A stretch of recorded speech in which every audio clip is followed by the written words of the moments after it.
Andy Samberg and Cristin Milioti star in Palm Springs, which finally came out in the UK's Amazon Prime last weekend. And should this film be checked out? Well, let's not waste any time and find out. Directed by Max Barbacow, this film follows Niles and Sarah in a Groundhog Day style comedy. On the day of a wedding in Palm Springs, Niles, who has been in this loop for quite a while, accidentally brings in Sarah, and what ensues is a clever take on this genre of the Groundhog Day. Going into this, I was a little bit nervous because this is another one of those films that was hyped up to all hell to me, but I must say this film had no right to be as good as what it was. We all know that Andy Samberg is hilarious, but Milioti, you have to say, does a solid job as well, and is, honestly, I would say, is the funnier actor in this. The chemistry these two have with each other is pure gold. They had gold within this, and even J.K. Simmons gives us a good few funny moments. This starts off with all the Groundhog Day comedy you could ever expect, from the nothing matters, let's go and do whatever the hell we want, to a few suicide attempts being referenced but never actually shown. And it's great to see that we have two sides of a coin here. One person has been in this for a long time, but the other one has just become part of this world, and we see them evolve and eventually sink down to the other one's level as they begin to lose hope in returning to the normal timeline. But as well as just being a comedy, this film has some powerful emotional beats that just analyzes people in general. I cannot believe this film that got me laughing out loud in the first half actually got me on the feels towards the second half of it. There are also a couple of clever midway plot reveals that, quite frankly, I am annoyed at myself for not seeing coming, because there are the hints that are there from the get-go, but I didn't realise what was about to be revealed to us.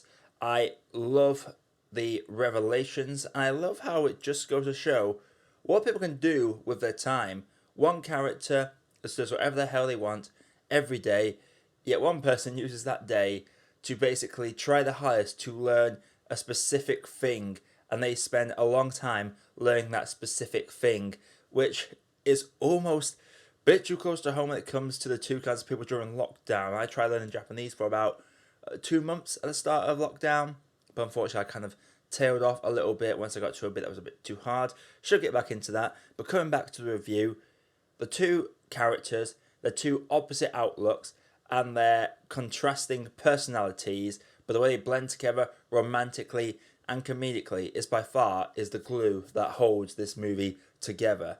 As with any Groundhog Day film, we get some great montages. I do enjoy the setting and how enclosed it is. A lot of these movies that show a repeating time loop always takes place within a large town or a whole school, always takes place in a wider setting. This is very much focused on one tiny location where people are gathered for one big event.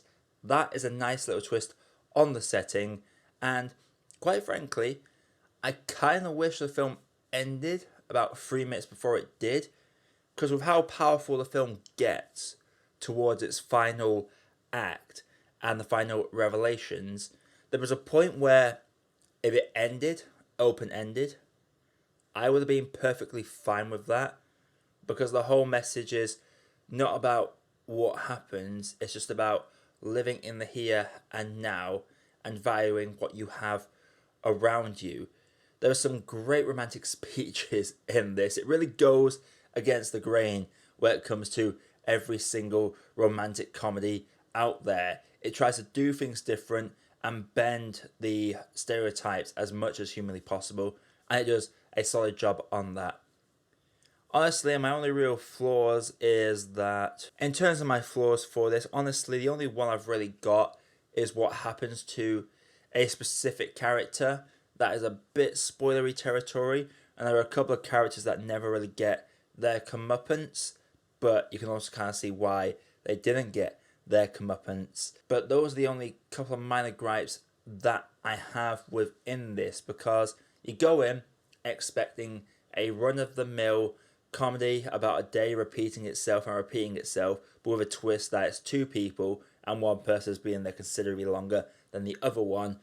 But they do so much more with this concept that I feel like is very much appreciated amongst the film Twitter community, if the reviews I've seen before seeing it myself are anything to go by. Now, if you have made it this far into the video, please consider dropping a like to help me out with the algorithm. I've got a couple of, well, let's say spam dislikers recently, and every like you do really helps videos get out to more people. So if you haven't done it yet, do feel free to do so. And if you are liking what you see on this channel, you're new here, consider clicking that subscribe button. I've got a lot of new content planned along the way, so do be sure to make sure you hit that bell notification as well, so you never miss any reviews like this. But overall for me, Palm Springs does justice to this Groundhog Day setting, but makes itself unique enough that it really stands out amongst a lot of the other copycat tropes. It could have very easily just been a generic comedy, because we have a lot of funny actors featured within this, but it actually gives us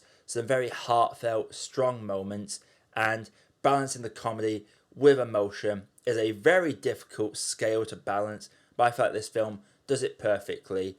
And aside from a couple of gripes I have about what happens to a couple of characters, quite frankly, I couldn't think of too much wrong with this. It's got a solid script that really carries it, though I wouldn't be surprised if there was improv in it, and our two leads just give great performances all around. So overall, I'm going to have to say that Palm Springs for me is a great cup of tea. So Palm Springs, have you seen it? If you have, let me know what you thought down in the comments below. Again, if you like what I do on this channel, click that like button and subscribe to the channel. It would really help a lot and help me out with the algorithm. Coming up on the channel with Spiral the Book of Saw about to come out and as voted for by you all on Twitter, I am going to go through every one of the Saw movies again and get them reviewed out. But I've also decided that I'm going to start a new video essay series, because much as they don't get many views, I really enjoy doing these video essays, and I'm basically going to start doing video essays on specific horror movies. That series is going to be called Death is Magic. That is going to be a new series I'm probably going to start within the next couple of weeks, as soon as I get some time to do it. So be sure to stay tuned for that content. But until next time, my name is Josh, I have been your Movie Apprentice, and I'll see you in the next video.